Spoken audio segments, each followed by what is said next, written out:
कराची में अलाउंसेस में इजाफे और दीगर मुतालिबात के लिए नर्सों का एहतजाज। वजीर आला हाउस जाने की कोशिश पर पुलिस ने कार्रवाई करते हुए कई मुजाहिरीन को हिरासत में ले लिया। लाठी चार्ज और वाटर कैनन के इस्तेमाल से मुजाहिरीन को मुंतशिर करने की भी कोशिश की गई, ताहम नर्सिस डटी रहीं और शदीद नारेबाजी करती रहीं।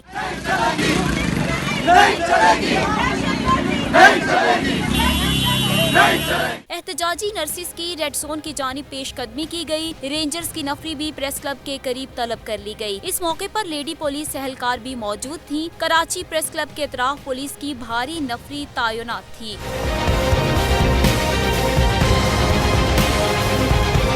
वजीर आला हाउस की जानिब मार्च पर पुलिस ने मुजाहिरीन पर लाठी चार्ज शुरू कर दिया। नर्सिस एहलकारों से हाथापाई करती नजर आई, जिसके बाद वाटर कैनन का इस्तेमाल करके मुजाहिरीन को धो दिया गया। इस दौरान कई मुजाहिरीन गिरफ्तार कर लिए गए, ताहम नर्सिस की पेशकदमी जारी रही। बाद अज़ा पुलिस ने वजीर आला हाउस के करीब PIDC चौक पर रुकावटें खड़ी की, जिससे मुजाहिरीन एक मरतबा फिर रुकने पर मजबूर हो गए। ताहम नर्सिस मुतालबात के हक में पूरी शिद्दत से नारेबाजी करती रही।